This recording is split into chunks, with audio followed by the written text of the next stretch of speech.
ಚಳ್ಳಕೆರೆ ನಗರದಲ್ಲಿ ನಗರಸಭೆಗೆ ಸೇರಿದ ವಾಣಿಜ್ಯ ಮಳಿಗೆಗಳ ತೆರವು ವಿಚಾರ ಮತ್ತೊಮ್ಮೆ ರಾಜಕೀಯ ತಿರುವು ಪಡೆದಿದೆ. ನಗರಸಭೆ ವತಿಯಿಂದ ಶಿಥಿಲಾವಸ್ಥೆಯಲ್ಲಿರುವ ಮಳಿಗೆಗಳನ್ನು ತೆರವುಗೊಳಿಸಲು ಕ್ರಮ ಕೈಗೊಳ್ಳಲಾಗಿದ್ದರೂ ವರ್ತಕರು 3 ದಿನಗಳ ಗಡುವು ಕೇಳಿದ ಹಿನ್ನೆಲೆಯಲ್ಲಿ ತಾತ್ಕಾಲಿಕವಾಗಿ ತೆರವು ಕಾರ್ಯಕ್ಕೆ ಸ್ಥಗಿತ ನೀಡಲಾಗಿದೆ. ಈ ಸಂಬಂಧ ನಡೆದ ಸುದ್ದಿಗೋಷ್ಠಿಯಲ್ಲಿ ಜಿಲ್ಲಾ ಬಿಜೆಪಿ ಮುಖಂಡ ಟಿ. ಕುಮಾರಸ್ವಾಮಿ ಅವರು ಶಾಸಕ ಟಿ.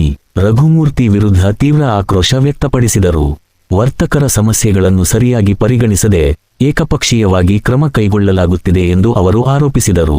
ಇನ್ನೊಂದೆಡೆ ವರ್ತಕರು ತಮ್ಮ ಜೀವನೋಪಾಯದ ಪ್ರಶ್ನೆಯನ್ನು ಮುಂದಿಟ್ಟುಕೊಂಡು ಸ್ವಲ್ಪ ಅವಧಿ ನೀಡುವಂತೆ ಮನವಿ ಮಾಡಿರುವುದರಿಂದ ಆಡಳಿತ ತಾತ್ಕಾಲಿಕವಾಗಿ ಹಿಂದೆ ಸರಿದಿದೆ. ಒಟ್ಟಾರೆ ಮಳಿಗೆಗಳ ತೆರವು ವಿಚಾರ ರಾಜಕೀಯ ಮತ್ತು ಸಾರ್ವಜನಿಕರ ನಡುವಿನ ತೀವ್ರ ಚರ್ಚೆಗೆ ಕಾರಣವಾಗಿದ್ದು, ಮುಂದಿನ 3 ದಿನಗಳಲ್ಲಿ ಪರಿಸ್ಥಿತಿ ಯಾವ ದಿಕ್ಕಿಗೆ ತಿರುಗುತ್ತದೆ ಎಂಬುದು ಕಾದು ನೋಡಬೇಕಾಗಿದೆ.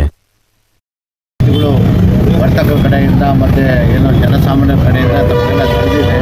ನಮ್ಮ ಪಕ್ಷದ ಉದ್ದೇಶ ಮತ್ತು ನಮ್ಮ ಮುಖಂಡರ ಉದ್ದೇಶ ಏನಂದರೆ, ಯಾರಿಗೇ ಆಗಲಿ ಅನ್ಯಾಯ ಆಗಲಿ, ಏನು ವರ್ತಕರನ್ನ ಈ ಸ್ಥಳೀಯ ಆಡಳಿತ ಏನಿದೆ ಅವ್ರು ಕರೆದು ಅವ್ರಿಗೇನು ಸಮಸ್ಯೆ ಕುಂದುಕೊರತೆ ಅವ್ರಿಗೇನನ್ನೋದು ಕೇಳಿಬಿಟ್ಟು ಅವರಿಗೆ ಸಮಂಜಸ ಟೈಮ್ ಕೊಟ್ಟು ನ್ಯಾಯಯುತವಾದ ಒಂದು ತೀರ್ಮಾನವನ್ನು ಅವ್ರು ಮಾಡಬೇಕಾಗುತ್ತೆ. ಏಕಾಏಕಿ ರಾತ್ರಿ ಒಂದು ಸಾಮಾನ್ಯೆಲ್ಲ ಹೊರಗಾಕಿ ನಾವು ಡಿಮಾಲಿಷ್ ಮಾಡೋ ಅನ್ನೋದು ಕ್ರೂರ ಕೃತ್ಯ. ಅದು ಅಂಥದ್ದು ಮಾಡಬಾರ್ದು. ಅದೇನೇ ಆಗಲಿ ಅವ್ರದ್ದು ಕಷ್ಟ ಇರುತ್ತೆ ವರ್ತಕರು. ನೊಂದರ ಪರವಾಗಿ ನಾವು ಈ ಚಳ್ಳಕೆರೆ ತಾಲೂಕಲ್ಲಿ ಸದಾ ಇರ್ತೀವಿ ಅಂತೇಳಿ ಅಧಿಕಾರಿಗಳು ದಯವಿಟ್ಟು ಒಂದು ಪರವಾಗಿ ಮಾಡಬಾರ್ದು. ಇದನ್ನೇನು ಮುಂದಿನ ದಿನಗಳಲ್ಲಿ ಕಾನೂನು ಪ್ರಕ್ರಿಯೆ ನಮ್ಮ ವರ್ತಕರು ನಡೆಸ್ಕೊಂಡು ಹೋಗ್ತಾರೆ. ಅವ್ರಿಗೆ ಏನಾದರೂ ಕರೆಸಿ ಶಾಸಕರು ಒಂದು ಹಂತದಲ್ಲಿ ಕೂರಿಸಿ ಮಾತಾಡೋಂಥ ಸೌಜನ್ಯ ಇರಬೇಕು. ಯಾಕಂದರೆ ಅವರೇನು ರೌಡಿಗಳಲ್ಲ, ಇನ್ನೊಂದರಲ್ಲ. ಇಷ್ಟೊಂದು ಜನ ವ್ಯವಸ್ಥೆ, ಪೊಲೀಸ್ ವ್ಯವಸ್ಥೆ ಕರೆಸಿ ಏನು 4 ಮಂದಿ ಹಾಕಿ ಏನು ಮಾರ್ಚ್ ಪಾಸ್ಟ್ ಮಾಡಿ ಎದುರಿಸಿ ಅವ್ರನ್ನ ಹೊರಗಡೆ ಹಾಕೋಂಥದ್ದು ಅನಿವಾರ್ಯ. ನಮ್ಮ ಚಳ್ಳಕೆರೆ ತಾಲೂಕಲ್ಲಿ ಯಾವುದೂ ಬಂದಿಲ್ಲ. ನಾವೆಲ್ಲ ನಮ್ಮ ಚಳ್ಳಕೆರೆ ಅಂದರೆ ಶಾಂತಿಯುತವಾಗಿ ಬದುಕಿದಂಥ ಜನಗಳು, ಅದರಲ್ಲೂ ವರ್ತಕರು ಭಾಳ ಶಾಂತಿಯಿಂದ ಬಂದವರು. ಅವ್ರ ಮೇಲೆ ಯಾವುದೇ ದೌರ್ಜನ್ಯ ಆಗಲಿಕ್ಕೆ ನಾವು ಬಿಡೋದಿಲ್ಲ. ಹಾಗಾಗಿ 5 ದಿವಸ ಕೊಟ್ಟಿದ್ದಾರೆ. ಅವ್ರ ಹತ್ರ ಯಾವುದೂ ಡೆಮಾಲಿಷನ್ ಆರ್ಡ್ರ್ ಇಲ್ಲ.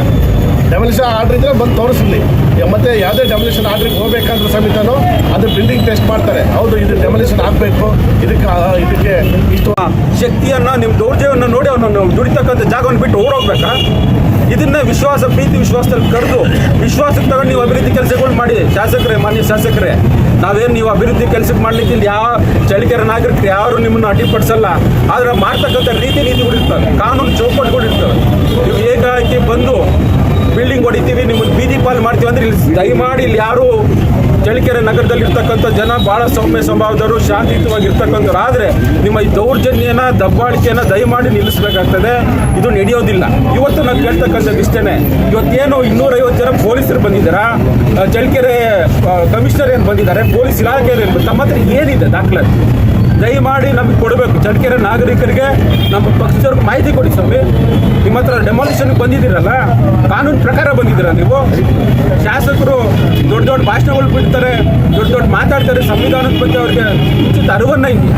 ಇದ್ರ ಬಗ್ಗೆ ಸಂವಿಧಾನದ ಚೌಕಟ್ಟಿನಲ್ಲಿ ಕೆಲಸ ಮಾಡಬೇಕು ಅನ್ನೋದು ಒಂದು ಪರಿಜ್ಞಾನ ಇಲ್ಲ ಶಾಸಕರಿಗೆ.